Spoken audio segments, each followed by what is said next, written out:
அனைவருக்கும் வணக்கம். இன்றைக்கு காலையிலே 9:30க்கு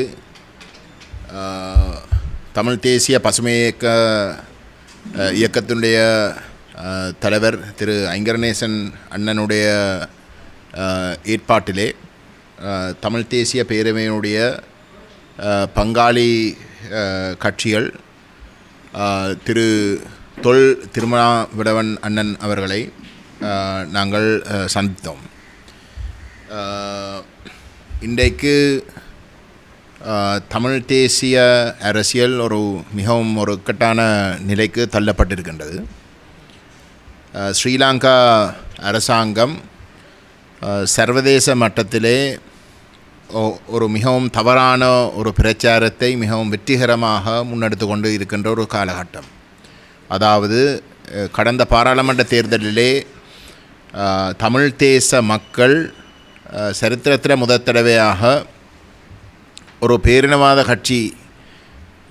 கட்சிக்கு ஆணையை வழங்கியிருப்பதாகவும் அந்த வகையிலே தமிழ் தேசிய நிலைப்பாட்டை தமிழ் மக்கள் கைவிட்டு விட்டதாகவும்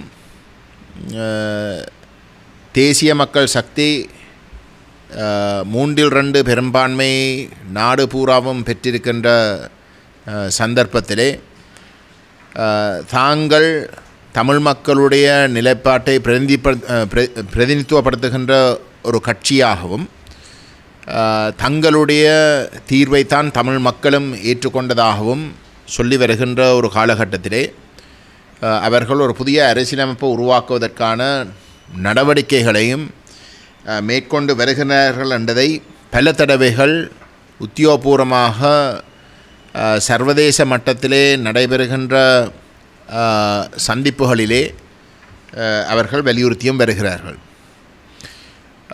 தமிழ் தேசிய பேரவையினுடைய தலைவர் என்ற வகையிலே நாங்கள் பங்கு பெற்ற ஒரு சில வெளிநாட்டு விஜயங்களில் உத்தியோகபூர்வமாக பாராளுமன்றம் ஊடாக முன்னெடுக்கப்பட்ட வெளிநாட்டு விஜயங்களிலும் கூட இனப்பிரச்சினை தீர்வு தொடர்பாக பேசுகின்ற பொழுது தேசிய மக்கள் சக்தி தொடர்ச்சியாக தங்களிடம்தான் தமிழ் மக்கள் ஆணையை வழங்கியிருப்பதாகவும் அந்தின் பிரகாரம் தாங்கள் 2015ஆம் ஆண்டில் இருந்து 19ஆம் ஆண்டு காலப்பகுதியிலே தயாரிக்கப்பட்ட ஏக்கிய ராஜ்ய அரசியலமைப்பை மையப்படுத்தின ஒரு புதிய அரசியலமைப்பை கொண்டு வந்து நிறைவேற்றப் போவதாகவும் அதனூடாக தமிழ் மக்களுடைய பிரச்சினைகள் தீர்க்கப்படும் என்ற கருத்தையும் அவர்கள் தெளிவாக வலியுறுத்தி கொண்டு வருகிறார்கள்.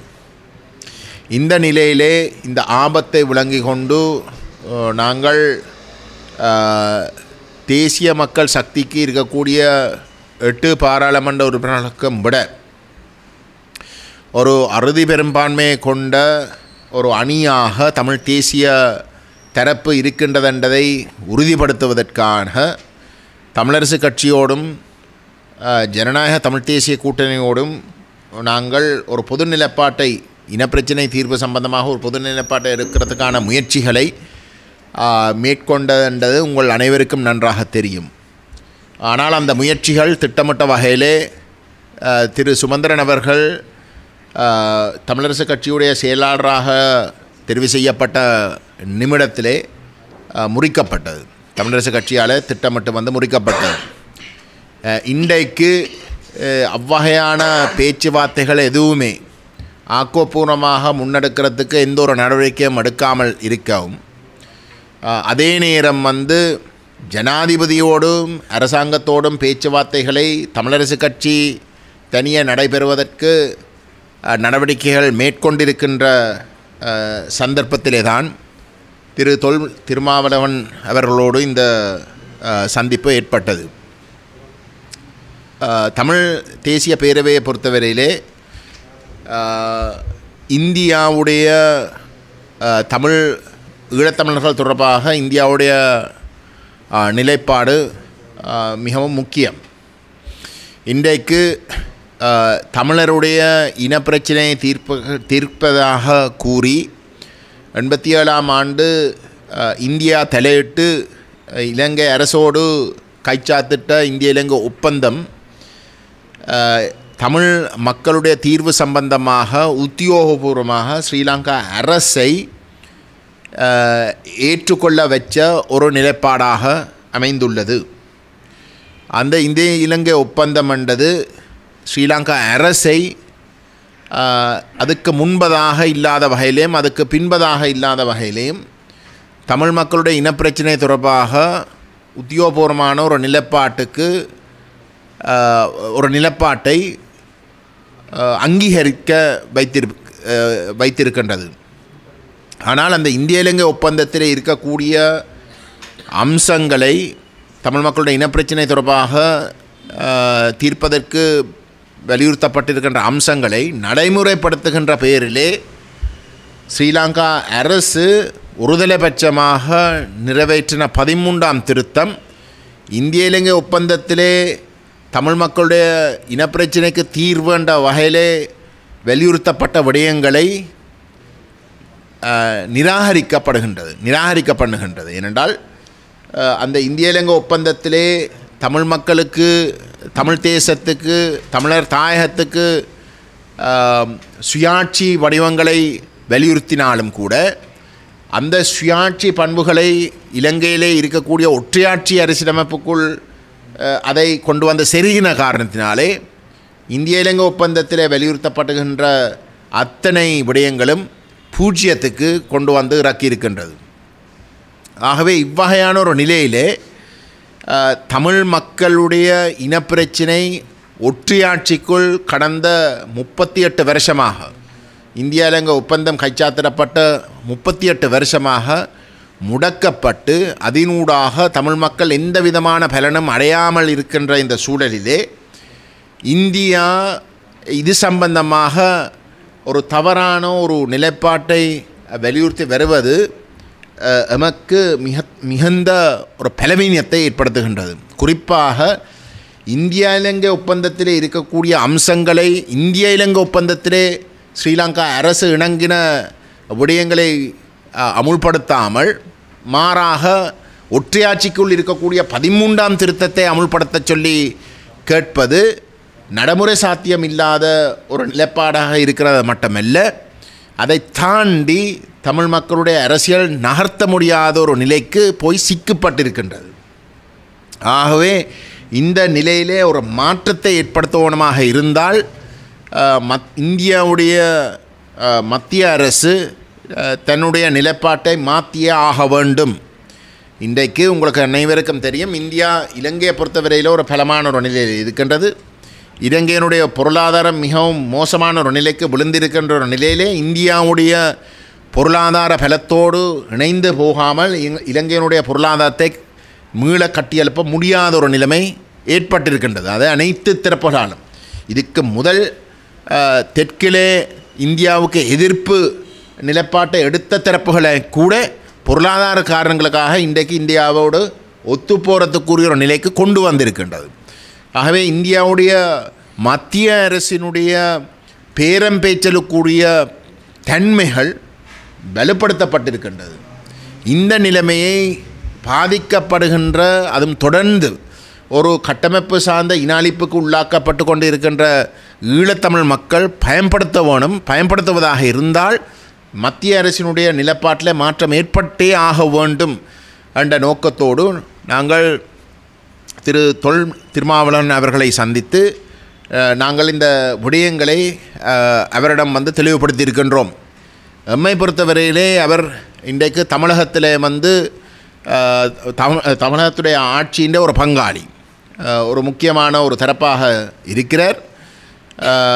திமுகவுடைய ஆட்சி ஈழத்தமிழர்களுடைய உரிமை சார்ந்த விடயத்திலே ஒரு தெளிவான ஒரு நிலைப்பாட்டை எடுக்கணும் என்ற நோக்கத்தோடு இந்த சந்திப்பை நாங்கள் மேற்கொண்டிருக்கின்றோம். அவரிடம் நாங்கள் ஆழமாக இன்றைக்கு இருக்கக்கூடிய 13ஆம் திருத்தம் தொடர்பாக இருக்கக்கூடிய ஒரு மோசமான நிலைமை தெளிவாக எடுத்து கூறியிருக்கின்றோம்.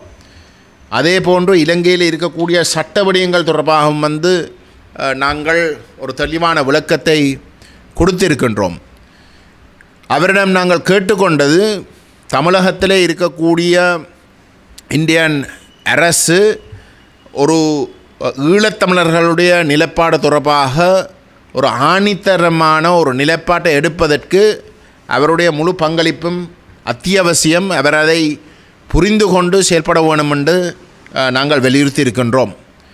தமிழ் மக்கள் கடந்த 16 வருஷமாக தமிழீழ விடுதலை புலிகள் இயக்கத்துடைய விடுதலை போராட்டம் மௌனிக்கப்பட்டதற்கு பிறகு ஒரு இன அழிப்புக்கு தொடர்ச்சியாக முகம் கொடுத்து கொண்டு வருகின்றது.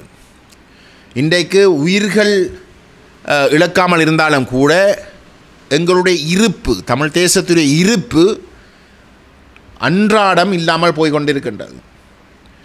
அது பல்வேறு கோணத்திலே நடைபெற்று கொண்டிருக்கின்றது. பொருளாதார ரீதியாக தமிழ் தேசம் பலவீனமடைந்து கொண்டிருக்கின்றது. தமிழ் மக்கள் தமிழர் தாயக நிலப்பரப்பில் பொருளாதாரத்தில் தங்களுடைய இருப்பை திட்டமிட்டு இழந்து கொண்டிருக்கிறார்கள். அந்த இருப்பண்டது, பொருளாதார இருப்பண்டது கைமாறி தெற்கில் இருக்கக்கூடிய இந்த மண்ணோடு தொடர்பில்லாத தரப்புகளுக்கு மாற்றப்பட்டு கொண்டிருக்கின்றது. அது திட்டமிட்டு நடைபெற்று கொண்டிருக்கின்றது. இன்றைக்கு அனுரகுமார திசாநாயக்க உடைய தேசிய மக்கள் சக்தியுடைய ஜேவிபியினுடைய அரசாங்கம் தமிழ், சிங்களம், முஸ்லிம் என்ற வேறுபாடுகளை பேசாமல் தாங்கள் அனைவரும் இளைஞர்கள் என்ற போர்வையிலே உண்மையிலே தமிழ் தேசிய நிலைப்பாட்டைத்தான் கரைச்சு கொண்டிருக்கிறார்கள். அதை கரைப்பதன் ஊடாக இறுதியிலே தமிழ் மக்களுக்கு போட்டி போட முடியாத ஒரு நிலையிலே நாங்கள் தொடர்ந்தும் கடந்த 17 வருஷமாக இருக்கின்ற ஒரு சூழலிலே அந்த இருக்கிற பலமையும் கூட நாங்கள் தெற்குக்கு இழக்க வேண்டிய ஒரு இடத்துக்கு தள்ளப்பட்டிருக்கின்றோம். ஆகவே இந்த அவசரத்தை விளங்கிக் கொள்ளணும்.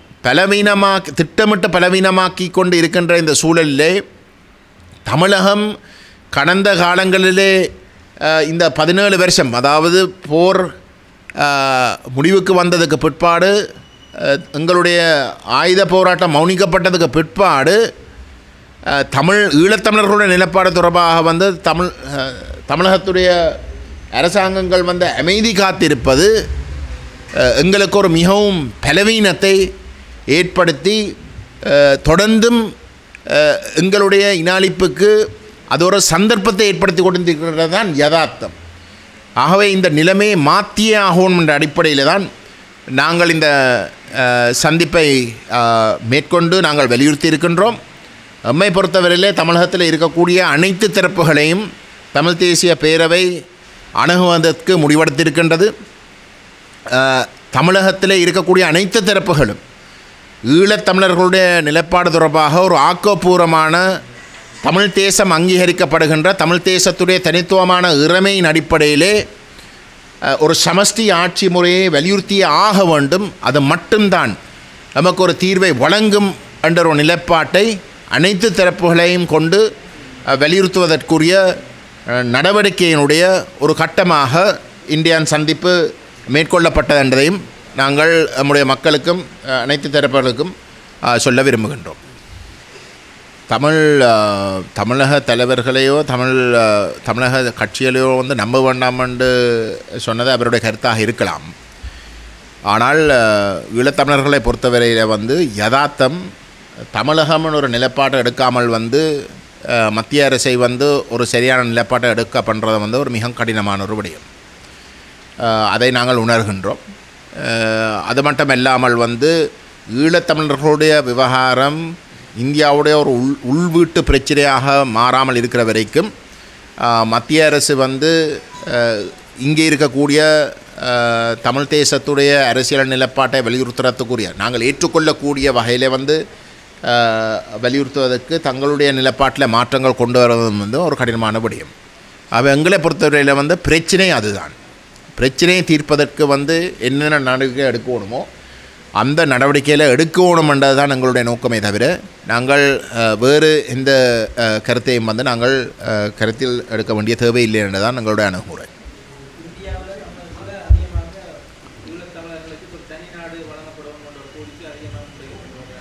விளங்கலே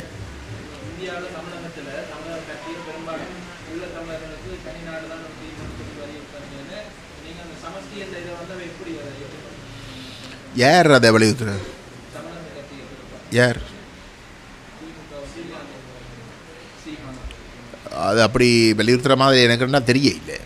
மாறாக இன்றைக்கு இருக்கக்கூடிய நிலைமை என்னென்றால், தமிழகத்தில் எந்த ஒரு கட்சியும் என்ன சொல்கிற ஒரு ஆக்டிவாக ஈழத்தமிழர்களுடைய விவகாரங்களை வலியுறுத்தாமல் இருப்பது தான் எங்களுடைய மிகப்பெரிய ஒரு பிரச்சனையாக இருக்குது. தமிழகத்தில் இருக்கக்கூடிய அனைத்து கட்சிகளும் தமிழீழமோ இல்லாட்டி தமிழ் தேசத்துடைய அங்கீகாரத்தை வலியுறுத்தி ஒற்றையாட்சியை நிராகரிக்கிற ஒரு நிலைப்பாட்டை எடுத்திருந்தால் எங்களுக்கு இந்த பிரச்சனையில் நாங்கள் தொடர்ந்தும் இருக்க வேண்டிய தேவையில்லை.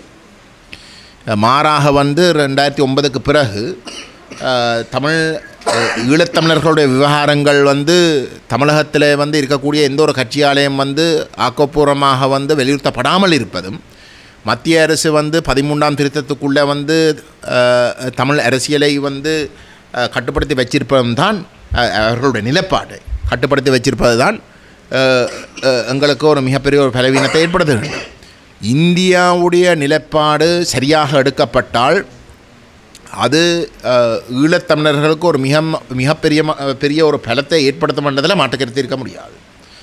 அந்த மாற்றத்தை ஏற்படுத்தி நாங்கள் முன்னகர்த்துறதுக்கு, அதாவது சிங்கள மக்களுக்கு பாதிப்பு எதுவும் இல்லாமல் ஆனால் தமிழ் மக்களுடைய உரிமைகள் அங்கீகரிக்கப்பட்டு அதே நேரம் இந்தியாவுடைய நிலங்களும் பாதுகாக்கப்படுகின்ற ஒரு பொது புள்ளிக்கு நாங்கள் சந்திக்காமல் இருப்பது தமிழ் மக்களுக்கு ஒரு தெரிவாக தொடர்ந்தும் இருக்க முடியாது. அந்த வகையில் தான் நாங்கள் இந்த முயற்சிகளை மேற்கொள்கிறோம். எதிர்கட்சிகள்